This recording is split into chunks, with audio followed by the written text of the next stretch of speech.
Hola, ¿qué tal? Bienvenidos al tercer vídeo en el que vamos a ver los lípidos. Os dejaré en cuanto lo suba en Twitter el enlace para que os descarguéis el esquema, ¿vale? Por si lo queréis tener antes de ver el vídeo. Y nada, vamos a empezar.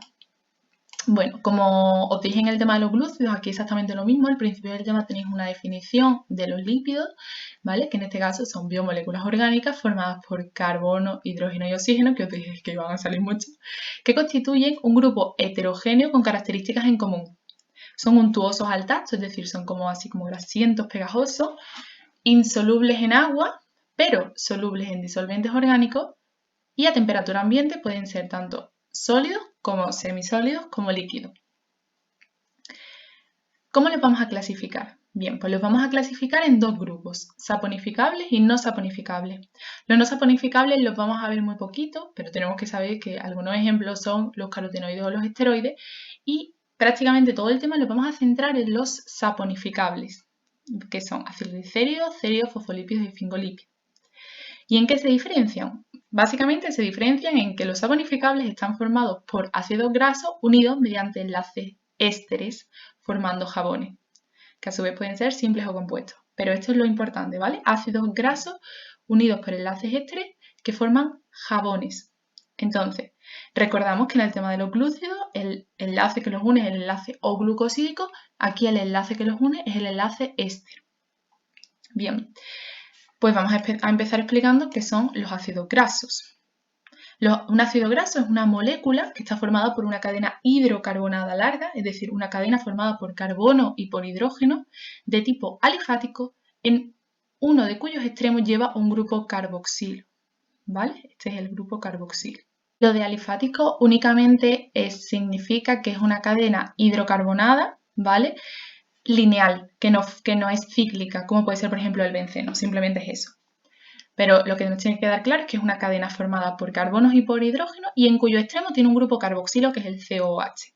Vale. Esta cadena hidrocarbonada puede estar unida, sus carbonos pueden estar unidos por enlaces simples o por enlaces dobles. En caso de que todos sus carbonos estén unidos por enlaces simples, es decir, un único enlace entre los carbonos, decimos que este ácido graso es saturado. Cuando aparece un único enlace doble, con que haya dos carbonos unidos por un enlace doble, ya decimos que es insaturado. Bien, dentro de los ácidos grasos insaturados hay algunos que tenemos que tener un poquito más claros que los demás.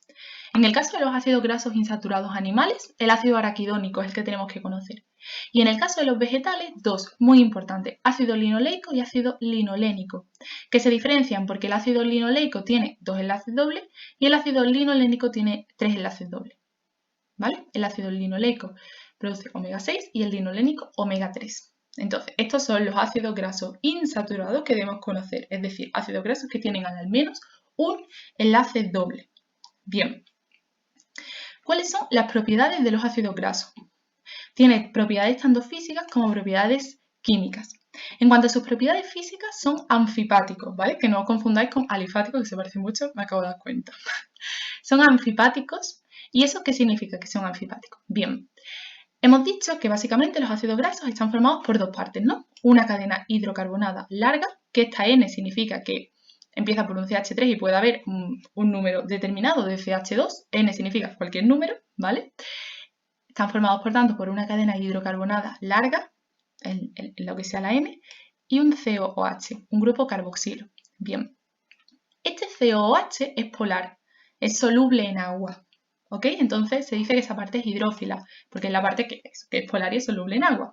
Mientras que la cadena hidrocarbonada es al contrario, es apolar y no es soluble en agua, se dice que es hidrófoba. Pensad, por ejemplo, en una fobia, cuando tienes una fobia es cuando tienes miedo a algo, ¿no? Pues la parte hidrocarbonada tiene miedo al agua y por lo tanto no es soluble en agua, es apolar, ¿vale? Así como un poco regla mnemotécnica, que yo soy mucho de reglas mnemotécnicas. Por lo tanto, significa que es anfipático porque uno de sus extremos es apolar, no es soluble en agua, que es la cadena hidrocarbonada, y el extremo contrario es polar, sí es soluble en agua. Hidrófilo, hidrófobo. Vale. La otra propiedad física de los ácidos grasos es el punto de fusión, y es que el punto de fusión del ácido graso va a variar en función de dos cosas. Por una parte la longitud y por otra parte la cantidad de dobles enlaces que tenga. De manera que cuanto más corto sea, o sea, menos longitud tenga, menor será su punto de fusión, ¿vale? Pensad, el punto de fusión, que es el punto en el que algo sólido pasa a algo líquido, ¿vale? Cuanto más corto sea, menos temperatura va a hacer falta, porque menos carbonos vamos a tener, menos estructura, ¿vale?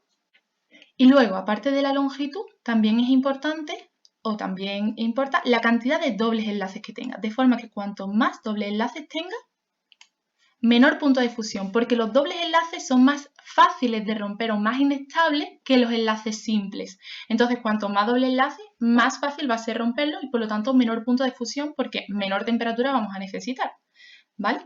Esta es la razón por la cual los saturados, que son los que solamente tienen enlaces simples, normalmente son sólidos porque es más difícil llegar a su punto de fusión, es más difícil convertirlo en líquido.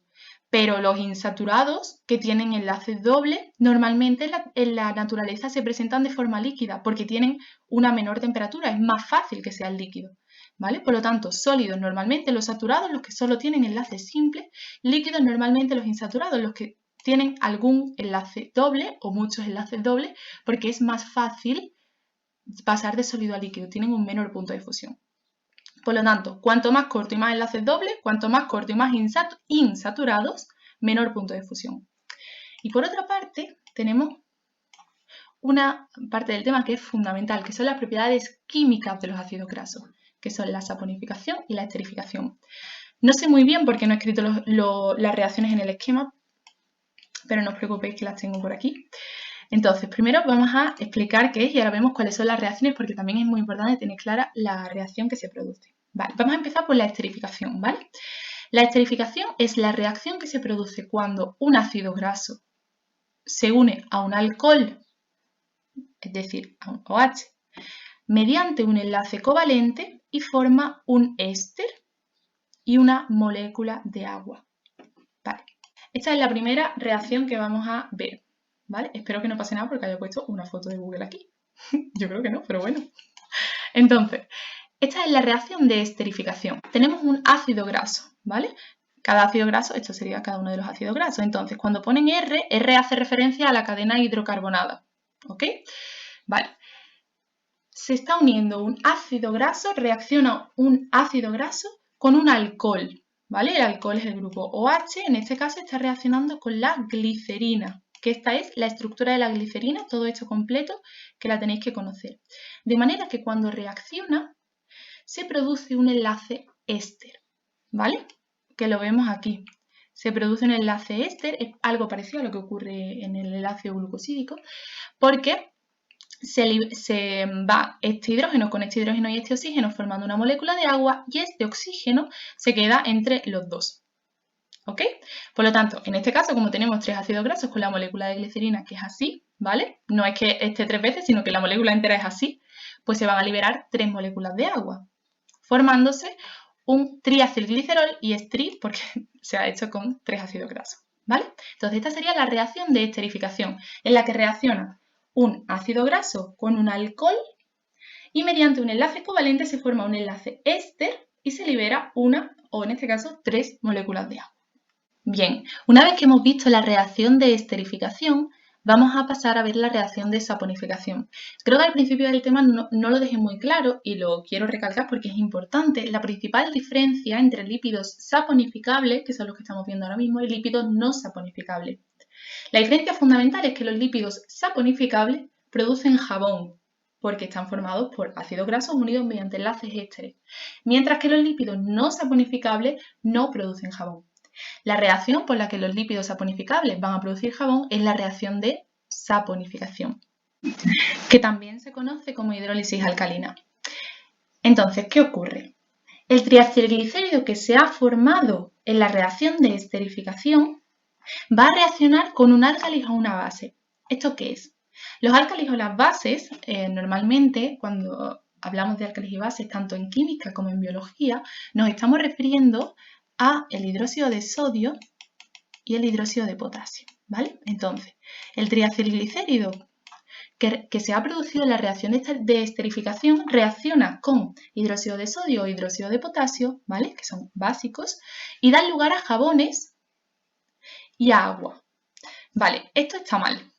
Por favor, corregidlo porque esto está mal. No da lugar a jabones y agua, da lugar a jabones y a glicerina. ¿Vale? Lo siento, que me di cuenta antes y como ya tenéis el esquema subido, a ver si lo voy a escribir bien. Vale, entonces, por favor, corregidlo porque esto está mal. La definición ideal sería: los triacilglicéridos reaccionan con álcalis o bases y dan lugar a jabones y a glicerina, ¿vale? No a agua, glicerina, por favor. Y los jabones no son más que sales sódicas, en caso de que hayamos utilizado hidróxido de sodio, o potásicas, en caso de que hayamos utilizado hidróxido de potasio. Vamos a ver un poquito mejor la reacción. Tenemos el triacilglicerol que se ha formado en la reacción de esterificación, ¿vale? Aquí lo tenemos. En este caso va a reaccionar con 3 hidróxidos de sodio. Entonces, cuando reaccionan 3 hidróxidos de sodio, ¿qué se forma? Por un lado, glicerina, por favor, glicerina, ¿vale? Así que la glicerina vuelve aquí de nuevo para reaccionar con otro ácido graso en una esterificación. Y por otro lado se forman las sales de los ácidos grasos, que no es más que el jabón. ¿Ok? Que la sal de los ácidos grasos realmente es un ácido graso, pero en lugar de tener el último hidrógeno, tiene, pues en este caso, sodio, ¿vale? Entonces sería una sal sódica y en caso de que hubiera reaccionado con hidróxido de potasio, pues tendría potasio. Entonces así es como se forma jabón. En primer lugar por una reacción de esterificación y a continuación por una reacción de saponificación. Bien, entonces esto es muy importante, son muy importantes las reacciones tanto de saponificación como de esterificación. Y por favor, lo siento por esto, corregidlo, ¿vale? Por favor. ¿Cuáles son las principales funciones de los ácidos grasos? Pues dos fundamentales. Energética, ¿vale? Nos sirve para obtener ATP, lo veremos también en el tema de metabolismo, como dije, los glúcidos, y estructural, principalmente los lípidos saponificados. Muy bien. Bueno, aquí os he puesto una especie de esquemita, ¿vale? Que los ácidos grasos en esterificación se convierten en triacilglicéridos y los triacilglicéridos se convierten en glicerina en la saponificación, por si os sirve un poquito de recordatorio. Pero sobre todo me interesa mucho más que os sepáis las reacciones que os he puesto, que eso si ponéis en internet reacciones de esterificación y saponificación, os sale, a mí es una de las primeras imágenes que me ha salido, vamos. Bien, pues ya vamos a entrar, ya sí, con los lípidos saponificables, ¿vale? Entonces, los ácidos grasos están presentes únicamente en los lípidos saponificables. En los no saponificables no hay ácido graso. Y al principio del tema dijimos que los ácidos grasos pueden ser simples o pueden ser complejos. En el caso de los simples vamos a ver los acilglicéridos y en el caso de los complejos vamos a ver los fosfolípidos. Entonces, esto es un acilglicérido o concretamente un triacilglicérido como el que acabamos de ver. Un triacilglicérido que se ha formado ni más ni menos que por una reacción de esterificación, que sí es lo que acabamos de ver. Tenemos una glicerina, ¿vale? Que la molécula de glicerina, vuelvo a repetir, que es así entera, CH2OH, CHOH, CH2OH, ¿vale? Que se une con 3 ácidos grasos. Así también se puede representar la cadena hidrocarbonada, tanto así como con una R de radical, da igual. Y lo que hemos visto antes, un H con una H y una O forma agua y el resto pues forma el enlace éster, ¿vale? Y así se forma un triacilglicérido. En caso de que solamente hubiese un ácido graso se llamaría monoacilglicérido y en caso de que solamente interviniesen dos ácidos grasos se llamaría diacilglicérido, pero por lo general son 3 y lo que se forman son triacilglicéridos, ¿vale? Recordamos que luego este triacilglicérido mediante la reacción de saponificación uniéndose a un NaOH o a un KOH formará glicerina y formará sales sódicas o potásicas de los ácidos grasos que no son ni más ni menos que jabones. ¿Cuáles son las propiedades de los acilglicéridos? Bueno, las propiedades físicas, igual que las de los ácidos grasos, punto de fusión según longitud y según dobles enlaces, ¿vale? Según la insaturación que tengan, y químicas, pues mediante la saponificación, lo que se forman son las sales de ácidos grasos y la glicerina, que es lo que ya hemos visto. Aquí sí, menos mal, sí lo he puesto bien. Y con respecto a las funciones, pues son muy parecidas a las de los ácidos grasos, porque al fin y al cabo están formados por eso, principalmente.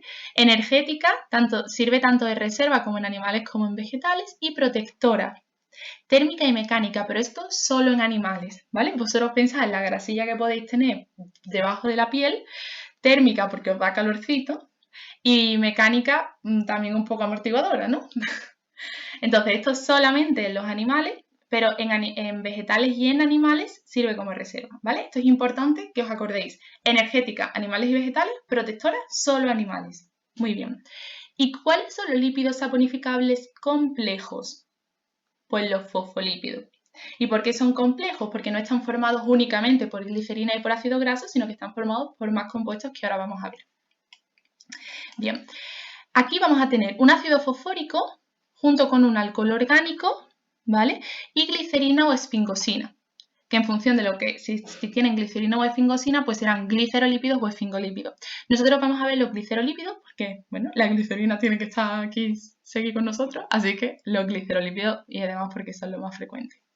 Entonces, ¿por qué están formados los fosfolípidos? Esto es muy, muy, muy importante saberlo porque los fosfolípidos forman las membranas plasmáticas de las células y de las células eucariotas, y entonces tenéis que conocer su estructura, ¿vale? Bien, esto es un dibujito de un fosfolípido. Entonces, los fosfolípidos presentan una cabeza y presentan una cola. La cabeza es polar y la cola es apolar. Por eso decimos que tienen naturaleza anfipática. Recordamos que hablamos en los ácidos grasos de su naturaleza anfipática porque tenían el grupo carboxilo que era polar y la cadena hidrocarbonada que es apolar. Pues aquí igual, tienen una cabeza polar y una colita que es apolar. ¿La cabeza por qué está formada? Pues por glicerina, por supuesto, por un alcohol orgánico y por ácido fosfórico, ¿vale? Y estos forman agregados moleculares en agua porque son polares. Mientras que las colas la cola es hidrofóbica, o sea, no le gusta el agua, ¿vale? Está formado por dos ácidos grasos. Cada una de estas colitas es un ácido graso. Y en este caso están aisladas en el agua, porque recordamos que no le gusta el agua, ¿vale? Fobia, no me gusta. Ok, por eso decimos que tienen una naturaleza anfipática, ¿vale? ¿Cuál es su función? Lo he dicho al principio, estructural, formar la bicapa lipídica de la membrana plasmática, que veremos mejor en temas posteriores. Vale, pero lo que quiero que os quede claro principalmente es que los acilglicéridos son simples porque únicamente están formados por glicerina y ácido graso, 1, 2, 3, vale, pero solo glicerina y ácido graso. Los fosfolípidos tienen más componentes, ¿okay? Que son estos 4 y por eso son complejos. Con respecto a los lípidos insaponificables, son aquellos que no presentan ácido graso, por lo tanto no tienen enlaces ésteres, porque sin ácido graso no podemos tener enlaces ésteres, y por lo tanto no forman jabones, no van a realizar reacciones ni de esterificación, no enlaces ésteres, ni de saponificación, no forman jabones. Aquí vamos a encontrar dos grupos principales que tenemos, o los dos grupos que tenéis que conocer vosotros principalmente, que son los terpenos o isoprenoides y los esteroides. Los terpenos o isoprenoides proceden de la polimerización del isopreno, que es una molécula que presenta 5 carbonos. Y a partir de aquí vamos a tener los monoterpenos, que están formados por 2 isoprenos, por lo tanto van a tener 2 por 5, 10 carbonos, que son los que le dan olor y sabor a las plantas. Vamos a tener los diterpenos, que están formados por 4 isoprenos, 4 por 5, 20, 20 carbonos, que tienen función de vitamina. Y vamos a tener los tetraterpenos, que están formados por 8 isoprenos, 8 por 5, 40, por lo tanto van a tener 40 carbonos, y van a actuar de pigmentos fotosintéticos. Y por otra parte tenemos los esteroides. Dentro de los esteroides vamos a distinguir entre el colesterol y la vitamina D, que el colesterol principalmente tiene función estructural y precursor de hormonas, y luego conocer también la existencia de la vitamina D. Los insaponificables, que yo recuerde, no los preguntan mucho, principalmente este tema, obviamente lo más importante son los saponificables y sobre todo con diferencia las reacciones de saponificación y esterificación, pero bueno, tenerlos en cuenta que están ahí. Y con respecto a las funciones globales ya de los lípidos, pues tenemos función energética, ya lo hemos estado un poco comentando, ¿vale? Almacenamiento como triacilglicéridos, os he dicho, lo más frecuente es que estén en forma de triacilglicéridos en el tejido adiposo, que es la grasa del cuerpo. Estructural, ¿vale? En función del tipo de lípido, pues tendrán unas funciones u otras. Por ejemplo, las ceras, recubrimiento protector o como impermeabilizante, los gliceroglucolípidos en las membranas celulares de bacterias y de plantas, los fosfolípidos, súper importantes en la bicapa lipídica, y el colesterol otorga rigidez a la membrana plasmática y fluidez, que esto lo veremos también en temas posteriores un poquito mejor. Y luego ya hemos visto pues vitamínicas, como la vitamina D, o hormonal como otras. Bueno, pues esto es el tema de los lípidos. Lo siento mucho por ese error en la glicerina. Seguro que así no se os olvida. Y nada, bueno, recordad que siempre podéis suscribiros al canal, ¿vale? Para que os tenga un poco notificados de todas las cosas, que me podéis seguir en Twitter, @pebausos, y que también podéis mandarme todas las dudas que tengáis o todo lo que necesitéis por Gmail. pegausos@gmail.com. Nada, espero que el esquema esté bien y como siempre os digo, muchísimo ánimo, de verdad que podéis con esto y con muchísimo más. Venga, hasta luego, muchísimas gracias.